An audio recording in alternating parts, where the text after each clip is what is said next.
Meine Herausforderung war es, wie kann ich auf der einen Seite Impact mit Rendite verbinden? Und das ist ja eigentlich die große Frage unserer Zeit, wie können wir eigentlich Geld verdienen, ohne den Planeten kaputt zu machen?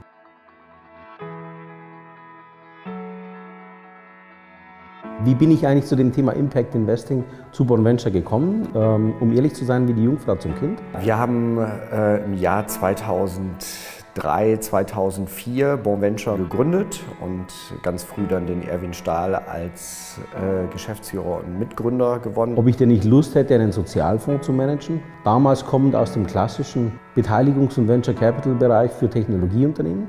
Und ich dachte mir dann, was der Spinner von mir möchte. Wir sind die Ersten gewesen, die mit dem sozialen Investieren angefangen haben. Da gibt es zahlreiche Unternehmen, die mir besonders gut gefallen. Wir bei der AFB kümmern uns um die Aufarbeitung von gebrauchten IT-Geräten, geben denen sozusagen ein zweites Leben, übernehmen die von Firmen, Banken, Versicherungen und machen so viel davon wieder vermarktbar wie möglich. Wir sind sehr stolz, dass ca. 45% unserer Mitarbeiter Menschen mit Behinderung sind. Die machen alle einen hervorragenden Job, trotz teilweise wirklich recht schweren Handicaps. Bonventure hilft uns einmal natürlich als Darlehensgeber, was extrem wichtig für uns in Wachstumsphasen ist, die wir eigentlich bisher immer hatten. Auf der anderen Seite schätzen wir sehr die Expertise, das Know-how der Mitarbeiter von Bonventure, die uns da einfach auch immer helfen, mit Rat und Tat zur Seite stehen und auch in diversen Netzwerken uns unterstützen. Die Unternehmen müssen einen klaren sozialen Nutzen haben, der auch messbar ist. Und dann muss das Unternehmen auf finanziell unabhängigen Beinen langfristig stehen können. Sprich, dass wir mit unserem Darlehen oder Eigenkapital, was wir geben, dafür sorgen, die Gewinnschwelle zu erreichen und die Unternehmung dann auch irgendwann Gewinne machen kann. Die gemeinnützige Innatura ist die einzige Plattform in Deutschland, die in großem Stil fabrikneue Konsumgüter von Herstellern und Händlern einwirbt und diese als Sachspenden bedarfsgerecht an im Grunde jedes gemeinnützige Unternehmen oder jede gemeinnützige Organisation weiterverteilt. Ich habe mich für Bonventure entschieden. Zum einen könnte ich jetzt sagen, weil wir das Geld brauchten, aber zum anderen auch, weil mein Eindruck war, dass dort ein echtes Interesse an einem gesellschaftlichen Problem vorhanden war. Denn was machen wir? Wir vermeiden Abfall und sorgen dafür, dass Produkte, die ansonsten entsorgt würden, bestimmungsgerecht verwendet werden. Wir helfen gemeinnützigen Organisationen, aus ihrem Budget mehr zu machen und zusätzlichen sozialen Nutzen zu stiften. Und wir bieten Unternehmen die Gelegenheit, glaubhaft ihr gesellschaftliches Engagement zu zeigen. Wir haben so den Sprung ins kalte Wasser gewagt damals. Alle zusammen, ob denn das überhaupt funktioniert, weil keiner wusste es wirklich.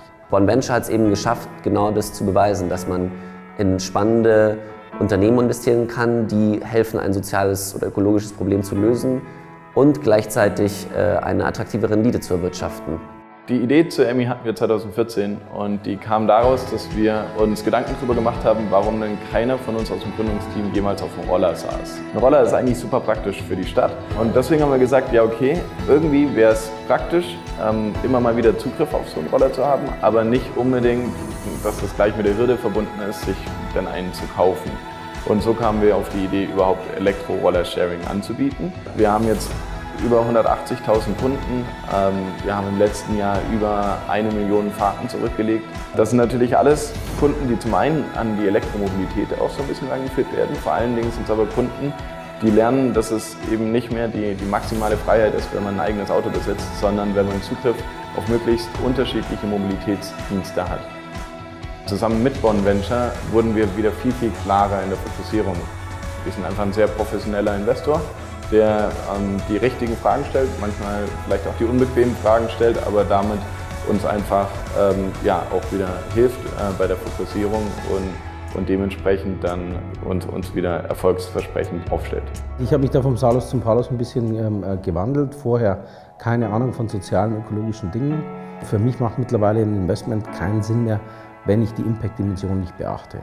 Meine Generation hat, glaube ich, erkannt, dass es so nicht weitergehen kann und so hat es für mich eben eine ganz katalytische Rolle gespielt, dass ich Bonventure kennengelernt habe und hier investiert habe, da ich eben gesehen habe, dass Geld auch Gutes bewirken kann. Das ist, glaube ich, die wichtige Nachricht. Und das können wir nachweisen, das können wir zeigen und möglichst viele Leute dazu ranzuführen. Das ist auch für die Zukunft unsere Maxime. Also es gilt einfach nicht irgendwie über die Vergangenheit nachzudenken, Für mich ist die Zukunft wichtiger.